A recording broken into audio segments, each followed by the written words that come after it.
Hey everybody, Cookies here. This is your quick start Mythic Plus guide for Holy Priest.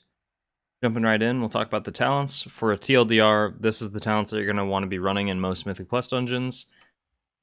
And now I'll go ahead and break down each individual row and just kind of talk about it. So the first row, Trail of Light is going to be always your go-to because it's the only one that really gives you good healing output increase in Mythic Plus. Enlightenment just gives you regen mana, which really isn't necessary. Even if we weren't because right now the meta is kind of to kill the Relic, which gives you a bunch of it gives you full mana back every time you kill it. But even if that wasn't the case in previous seasons and stuff, it's still not a viable talent in M+, because you can just drink in between pulls, so mana isn't really a concern for most healers in M+, because you can just drink after every single pull. Renewed Faith has some niche use if you really need extra tank healing, or if you really want extra single target healing for a specific boss. So the first thing that comes to my mind when thinking about this is the second boss of Spires of Ascension, where it puts a random dot on a dot on a random player, and then nobody else in the group besides that one player needs healing, essentially. That's where it might be useful if you feel like you're lacking in that single target healing department, but Holy Priest really should not be lacking in that if you're running the optimal Legendaries and Covenant setup and whatnot, so which we'll talk about in a little bit. So with that being said, Feral Light is your default because it just gives you the most amount of healing increase to your playstyle. Next up, this is just a utility row, so it doesn't really matter what you take. You can take whatever you like playing. But typically Angelic Feather is the most versatile because you can choose when it happens. Things like Body and Soul, you can kind of choose when it happens because you can choose when you put Power Word Shield on people. But if you put a Power Word Shield on somebody and then you want to give them the movement speed increase, you can't do that. After you put the shield on them, because it puts it on cooldown. And then Angel's Mercy can be nice if you feel like you need extra CDR on your defensive, but Angelic Feather, again, just has the most versatile amount of uses, so that's our default. In the 30 talent row, the two talents I see the most are Binding Heals and Guardian Angel. Guardian Angel is really nice because it reduces the cooldown of our main external cooldown that we can use on tanks or other players by 2 minutes, so it makes it a 1 minute cooldown instead of a 3 minute cooldown. Which is extremely, extremely potent. And then Binding Heals is the other one that I see some people run, which basically just makes it to where you have more sustained healing on yourself when you heal other people. So it can be nice if there's a dungeon with I guess the one that would pop out to me the most is Plaguefall, where there's a lot of bosses where the whole group's taking damage. So when you're healing people and you have a Trail of Light, you are almost healing 3 targets at the same time with all of your heals and flash heals, which is really strong. So that's where that talent can be useful, is if you feel like you need more group-wide AoE healing for certain bosses and stuff like that. I think Sanguine Depths would be another good example of this, where the first boss and the third boss, everyone is literally everybody and the second boss actually, everybody in the entire group is taking a ton of damage all at once from burst damage that the boss does. And then Afterlife, not very useful because we shouldn't be planning on dying very much in M+, and that's what this benefits, is if the group is dying and stuff. So that's not a very useful talent, because we want talents that affect us while we're alive, not after mistakes have already happened and we're dead. In the 35 row, these are all actually viable. Psychic Voice is really good if you need more AoE crowd control or interrupts, because it can basically serve as an AoE interrupt. Or disorient effect. Censure is the typical default choice because it just adds a stun to your toolkit, which is really, really nice to have just a single target stun. And the cooldown gets reduced every time you cast Smite, which you should be casting a lot in M+, so you get this spell very often, and you can really help interrupt mobs or stop mobs from doing damage and stuff like that. So, and then Shining Force is really good either in specific dungeons or on specific affix weeks, so things like Sanguine, things like Spiteful, those are weeks where Shining Force is really good because it's just such a powerful knockback. In the 40 talent row, Surge of Light, always take Surge of Light, especially with the legendary combination that we run as Holy Priest and M+. This just helps us make that happen more. And then if we're taking things like Trail of Light and Binding Heals, this talent just synergizes very well with both of those things and just all of how the Holy Priest heals in M+. Cosmic Ripple and Prayer Circle are more for AoE healing, so if you feel, again, like you need less single target healing and more AoE healing, then feel free to mess around with these talents, but typically Holy Priest is very good at AoE healing, and so stacking as much like single target and triage healing and single target damage that we can in our toolkit is what's going to benefit us the most in M+. In the 45 row, Divine Star is usually what's taken, just because it's a very simple spell. It's versatile, and it does damage and healing, which is all really good. Halo can also be decent, and Benediction, I would say if like you found a reason to run Renewed Faith, then Benediction could be decent, because then you don't have to press Renew most of the time. It can just be active, but then you're bringing like RNG factors into it and stuff, and Benediction is mostly for raid when you run Holy Word Salvation, because it synergizes with Salvation. So this talent doesn't see much play, so I would just recommend Divine Star or Halo, whatever you kind of prefer. And then for the last talent row, Apotheosis is the most chosen talent, and that's just because it gives us a very, very, very powerful 2-minute healing cooldown that we can use for bosses or really hard trash pulls, where we just get so much healing output out of this spell. It's basically like it's essentially like a Wings from Paladin, is kind of the same way to think about it. So it's very powerful. And Salvation scales with the group size, so that's not very good for us because we're only in a 5-man group, so this is not going to be a very powerful heal whatsoever. And then Light of the Naru has seen some play. Some people run it when they prefer to just have like a passive in their toolkit rather than having to worry about pressing Apotheosis.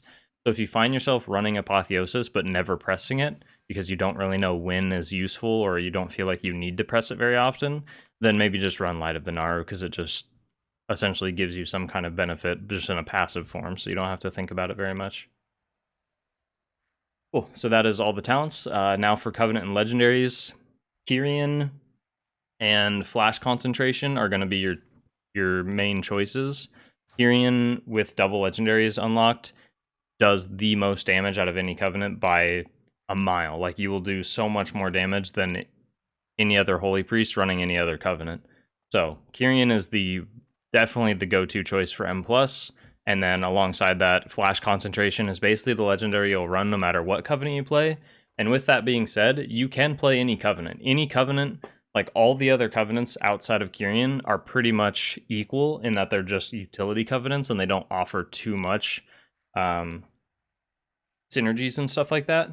But so feel free to play what you want, but if you want what's best or what is going to do the most damage or get you the most, output out of your gameplay, then Kyrian is going to be that go-to, because the legendary is just so much more powerful than any of the other legendaries as far as damage-wise goes. And then if you feel like you don't need Flash Concentration, if you're like just kind of like slamming keys or doing like a weekly 15, or just doing like some vault keys with friends or something, and you don't really need the extra healing benefit from Flash Concentration, you can mess around and play with Twins of the Sun Priestess, and that just gives you extra damage essentially, because when you PI somebody else in your group, it's also going to PI you. All right, and then next up we'll go ahead and talk about conduits, or Soulbinds and Conduits. So for Soulbinds, Mechanicos is going to be your go-to for Kyrian, and that's just because, again, it reduces the cooldown of your Covenant ability, and in AoE situations, this is by far the best Soulbind. Very, very powerful. So always run Mechanicos if you're Kyrian. And then for all the other Covenants, from what research I did, a lot of the Soulbinds are very, very viable. Like, people kind of just mix them up. Again, I think it's more of just like a utility thing. There's not any like very, very unique benefits to each of them. So if you're playing other Covenants outside of Kyrian, don't worry too much about the Soulbind. Just read through the abilities and see which one kind of fits you the best, or just play around with all of them and just see what you like the most. For conduits, however, we are going to run, and the only reason I have, just to let people know, the only reason I have Pelagos selected right now is because for Mechanicos, I just have Disc Priest stuff set up, so I was just being lazy and just playing a different Soulbind for it. But for conduits specifically, we have Endurance Conduits. These are pretty good. They're okay for Priest. They're not as good as other healers, but Translucent Image and Light's Inspiration are definitely going to be the best conduits that you can take for Endurance. And then for Finesse, you're going to always want a Clear Mind or a Power Unto Others, or both. Those are both very strong. Clear Mind reduces the mana cost of our Mass Dispel and our Cleanse, which is very, very good, especially with how much mana it costs. And then Power On to Others will just reduce the cooldown of PI when we use it on somebody else, which is, again, very nice. And then for Potency Conduits, the only ones that really matter for Holy Priest are the Covenant Conduit that you get for whatever Covenant you're playing, and then Resonant Words. Those are the two most important. If you have another potency slot, if you're running like a third potency conduit, like I am in this tree, then you can just take Holy Oration, and that's going to be the next best thing. But really, just Resonant Words and your Covenant Conduit are going to be the best choices. Cool. So for stat priority for Holy Priest, as always with every healer, I say this in every video, just go for item level. Don't worry about your stat priority too much. It's better to spend that like brain power that you're using on figuring out stat priorities to just use that instead on gameplay and focusing on playing the game better, because that's what's going to make the biggest difference for you. Whether you're trying to do more damage or more healing, just focusing on gameplay and mechanics and stuff like that is going to be such a bigger difference than worrying about what stats you have. But with that being said, each stat has its own benefit and downside, so I will talk about that. Starting off with Critical Strike, very solid stat for Holy Priest and M+. It's going to do a lot of damage for us, and it's also going to do a lot of healing for us, because we're casting so many heals and so many damage spells, and a lot of our damage is through dots with Holy Fire and Shadow Word Pain. So having those crit is essentially just like doubling their value as they crit, so it's very, very good. Next up, we have Versatility. This is a pretty high damage stat and I would say like average healing stat. It's not necessarily good, but it's not also bad. The biggest benefit that Versatility brings for Holy Priest is survivability, which is actually a big problem that Holy Priest has, is being able to survive mechanics and things because we lack defensive cooldowns that other healers have. So Versatility can be very, very strong in M+. Mastery gives us absolutely no damage whatsoever to our toolkit, but it does give us some of the highest healing benefit that it can offer. So if you feel like you need more healing, which as a Holy Priest, my opinion is that you probably shouldn't feel like you need more healing. The Holy Priests do a lot of healing already just by default. If you feel like you need more healing though, Mastery is definitely a totally fine stat to take. With that being said, Haste up next is the highest damage stat we can get, because again, a lot of our damage is through dots and instant GCD stuff. So the more we can cast those and the more like hits of damage that are going out, the better. And then also Haste is a very high healing stat, and that's because the playstyle of Holy Priest right now is casting heal and using flash concentration with the high amount of stacks to just like spam cast heal and things like that. So Haste is a very good stat because we get to get more healing spells off in a faster amount of time. So a breakdown of the stats is going to be avoid Mastery, and then kind of just get item level. It doesn't really matter as long as it doesn't have Mastery on it. And if you don't really care about your damage and you're more focused on just, I want to heal dungeons, then any stat is totally fine for you. And that covers everything for Holy Priest in Mythic Plus. Thank you so much for watching, and have a good one.